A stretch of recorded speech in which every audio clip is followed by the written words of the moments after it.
योगी आदित्यनाथ ने सनातन धर्म की पुनर्स्थापना की बात की और दोनों नेता केवल बात नहीं कर रहे हैं, अपने व्यवहार से, अपने आचरण से और अपनी सरकारों के काम से इसको जमीन पर उतार कर दिखा रहे हैं कि कैसे किया जा सकता है, कैसे किया जाना चाहिए। जो कुछ संभल में हुआ है, जो कुछ बरेली में हुआ है, वो इस बात को इंगित करता है, इस बात को का संदेश देता है, बल्कि इस बात की घोषणा करता है कि ये ऐसा मुद्दा है जिस पर हम समझौता करने को तैयार नहीं हैं। सनातन पर हमले को हम बर्दाश्त करने के लिए तैयार नहीं हैं। सनातन की पुनर्स्थापना के लिए हम 2 कदम आगे जाने को और ज़्यादा आगे जाने को तैयार हैं। काशी विश्वनाथ कॉरिडोर की बात कीजिए आप, या फिर काशी तमिल संगमम की बात कीजिए।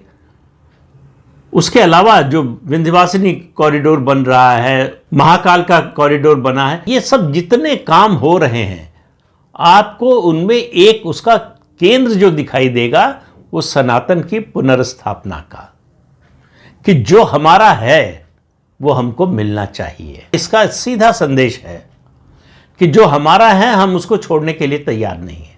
हमको वो रजामंदी से मिले, बहुत अच्छी बात है, नहीं तो अदालत के रास्ते से मिले। अदालत के रास्ते में तमाम तरह की बाधाएं खड़ी की गई हैं। उसमें सबसे बड़ी बाधा जो है वो प्लेसेस ऑफ वर्शिप एक्ट है। उसके अलावा बहुत सारे कानून हैं जिनसे इस देश की संस्कृति को दबाने, छिपाने और नष्ट करने की कोशिश हो रही है।